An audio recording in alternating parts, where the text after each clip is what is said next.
And so what is up ka-adventure? Kumusta? Anong adventure nyo today? Well, today mag-unbox tayo ng isang produkto na nabili natin sa Shopee. At ito ay gagamitin natin sa ating pagbablog. So, ito na siya. Murang-mura ko lang itong nabili sa Shopee. At simulan na natin. Tara na guys!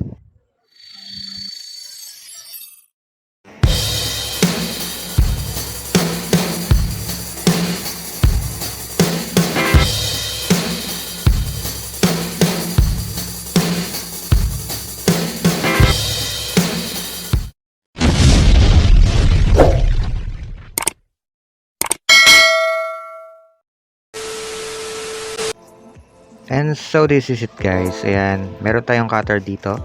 Kapag gagamit kayo ng mga ganitong bagay, mag-iingat kayo at huwag nyong hihiwain ang sarili ninyo. So ayan, nabuksan na natin yung plastic. Tignan na natin kung ano yung nasa loob niya. Tiyan! Ayan. So nakabalot siya ng bubble wrap na kulay itim. So mukhang secure. Mukhang sinecure naman nung seller itong produkto na to. At parang wala namang lukot yung box sa loob niya. So, tingin ko safe na safe siya. So, buksan na natin. Ayan. Talagang balot na balot ha. Good job kay seller na talagang sinigurado niyang hindi masusugatan yung box nitong ating produkto. So, ayan. Medyo ingatan lang natin ang pagbubukas kasi baka mahiwa natin. So, ito na guys. Ready na kayo? Ito na siya. Pakita ko na sa inyo kung ano to. Ayan. Ayan na siya. So, yun. Action cam itong binili natin. So, ang tawag dito ay SJ Cam SJ4000 Air with Wi-Fi. So, bakit Wi-Fi? Kasi guys, pwede nyo itong i-connect mismo sa inyong cellphone. So, habang ginagamit ninyo yung camera, pwede ninyong ma-view sa mismong cellphone ninyo yung nabu-view ng camera. So, ayan. Napakaganda ng box, makinis. Ayan yung logo ng SJ Cam. So, ang SJ Cam na to ay gawa sa China. So, this is made in China. Ayan. Guys, this is original. Talagang gawa ito ng SJ Cam. At nakita ko kasi to sa mga nagba-vlog. So may mga nag-vlog na pala nito at nakita ko lang na ito yung ginagamit nila. So guys, kung wala kayong pambili ng GoPro, ito ang magandang substitute bilang panimula kung nagsisimula pa lang kayo na mag-vlog. So maganda naman yung mga naging review nila tungkol dito sa camera na to, itong SJ4000 Air. At syempre, sinubukan natin. And mamaya sasabihin ko kung magkano ang bili ko dito. So ngayon, out of the box, ito muna. Pakita ko sa inyo yung mga laman niya. Ayan. Meron siyang ganyan. Tapos, ito, yung para sa mount nung sa helmet. So yan. Ito kasi gagamitin ko to sa helmet ko. So yan. May mga kasama siyang ganyang accessories. So ito yung cable niya. So kapag i-charge niyo yung battery niya mismo. Ayan. So yung charger niya, pangkaraniwan lang yung wire niya. So ito pa, meron pang mga ganito. Ayan. So kung ilalagay nyo naman siya sa handle, ayan, pwede to. Ayan, meron pa siyang isang ganito. Ayan. Tapos ito yung kanyang pinaka casing. So ayan, may casing siya na ganito. So pwede na ito pagka yung sa camera tapos hindi naman umuulan. Tapos meron siyang, ayan, may dalawang sticker SJ Cam. Tapos meron siyang manual. Ayan. Kanina guys, sinabi ko na pwede itong i-connect sa inyong mga cellphone. So, meron kasi itong ayan, instruction dito sa kanyang manual na iba-iba ang sulat. So, ayan. So, pagka nakabili kayo nito, basahin nyo lang. Pero ito, kailangan nyo palang mag-download ng kanilang application. So, para ma-connect nyo siya sa inyong cellphone. So, ayan. Out of the box, ayan. Yan yung mga laman niya. Okay naman, kompleto naman. Yan. So, kuhanin na natin yung pinaka-camera niya. So, yung camera niya nakalagay dito sa... So, yan, meron siyang wire. So, nagtataka ba kayo guys kung bakit may wire? Ang SJ Cam na nabili ko. So, mamaya ako sasabihin sa inyo. So, yan, ito yung kanyang pinaka-camera. Yan, nakalagay siya dito sa kanyang water-resistant na casing. So, yan, kasama yung water-resistant na casing. So, ganyan lang ang pag-open guys. Hihilahin nyo lang itong banda na dito sa taas. Ay, medyo masikip kasi. Ayan. So, pag nahila nyo na yon, iangat nyo yon. At yan, makukuha nyo yung camera na nasa loob. So, ayan. Ito na ang ating SJ Cam 4000 Wi-Fi. So, ayan. And so, ayan guys, dito sa side nito makikita nyo yung kanyang up and down button. Ayan, kasama yung button ng Wi-Fi para ma-connect sa inyong cellphone. Tapos dito sa side nito, ayan, makikita nyo, nandito yung kanyang memory slot. Tapos yung suksukan ng charger. Ayan, tapos meron siyang lagayan ng microphone. So, pina-customize ko pala to. Doon sa seller na in-orderan ko nito, nagko-customize sila ng SJ Cam. So, pwede mong palagyan ng lagayan ng microphone. Kasi ang SJ Cam SJ4000 Air, guys, ay wala talagang lagayan ng microphone. So, ano ko lang to, pinagawa ko lang. So, dito sa ilalim, dito nakalagay yung kanyang battery. Ayan. So, may kasama siyang isang battery, guys. Isang battery lang talaga. Tapos, yung takip ng battery niya walang lock. So, ingatan nyo na lang, baka mahulog. Ayan, isa lang ang battery kasama. So, wala siyang extra battery.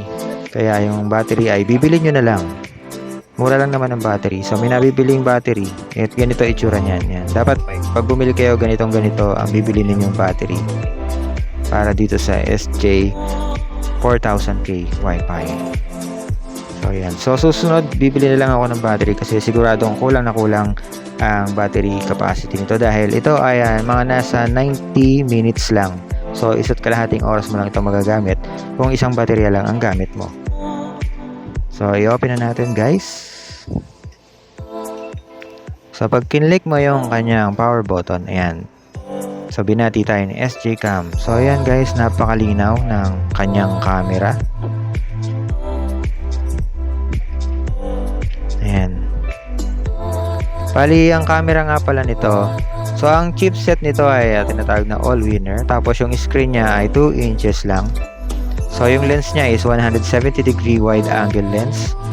Ang image resolution niya ay 16 megapixel. Pero na-adjust yun guys ha. Tapos, capable itong mag-shoot ng up to 4K with a frame of 30 frame per seconds. So, yan.